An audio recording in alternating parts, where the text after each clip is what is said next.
This is some really fucking scary shit because I feel like every time I see a news story about Israel, it's something that gets me ticked off even more, and it's getting really scary.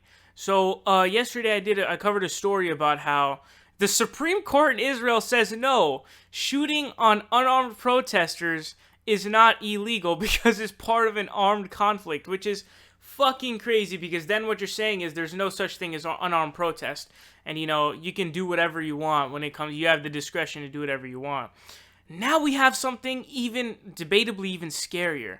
So you guys know that a democracy, the whole point of a democracy, I don't know if people understand this, but the entire point of a democracy is literally what you're supposed to do is to no end criticize it all day long. 24 hours, 7 days a week, criticism, criticism, criticism. Obviously, with the underlying agreement of this is what makes this good. What makes this form of government, which is a democracy, is accountability, representation of the people, etc., etc. And so when you're not, that's the whole point. Like when people say Israel's a democracy, oh, lay your hands off. No, motherfucker. The whole point of being a democracy is we're going to criticize the fuck out of the government because that's the whole point of a democracy. We need accountability and we need to make sure that they're representing us and we need to make sure that they're not doing wrong and morally reprehensible things. And so what we're starting to get to in Israel is kind of fucking scary. So there's a law that's being considered by the Israeli parliament that will ban photography of the IDF forces. So here's what the Independent says. It says, Israel's parliament is to consider a law banning the photographing or filming of soldiers in what critics claim is a dangerous attempt to undermine scrutiny of the Israeli Defense Forces. Under the proposed legislation entitled The Prohibition Against Photocopying and Documenting IDF Soldiers, those found photographing troops, quote, with the intention of undermining the spirit of the army can be punished by up to 10 years in prison. Let me repeat that.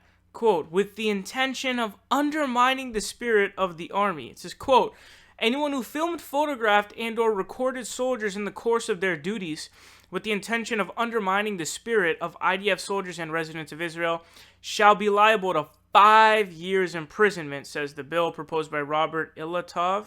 And he's the chairman of the right-wing nationalist Yisrael. I don't even know how to say the other word. I'm sorry about that. But this is, okay. This is scary because this is completely antithetical to the whole purpose of a democracy. This is something that's a fascist thing to do. And I use that word not lightly at all because accountability is without accountability, democracies do not survive. They do not continue to be democracies. You become authoritarian as fuck and you lose all of the characteristics, all of the distinct characteristics of being a democracy because you no longer have accountability by the people. And so when you ban, I repeat, ban, and look, I want to repeat to you guys, this is their definition. It says, quote, with the intention of undermining the spirit? What the fuck does that mean? You know what that means, right? That is essentially meaning anything that is in any way, shape, or form something that the IDF does not like. We're going to imprison your ass for photocopying, for taking photographs. That is insane. This has to be international outrage. What? The whole purpose of, the whole underlying argument of Israel is they're a democracy, so they're inherently better than all the other Arab nations. If you're going in the direction where you're no longer having any distinct characteristics of a democracy, what good arguments do you even have for Israel? You're literally about to ban photographing of the IDF with, quote, with the intention of undermining the spirit. You know what that means, right? That just means anything that the IDF doesn't like, we're going to imprison you. That's fucking scary, and this Israeli government is now becoming closer and closer to an authoritarian fascist state, no longer a democracy, as we're seeing, and as these stories keep coming, I'll keep reporting them.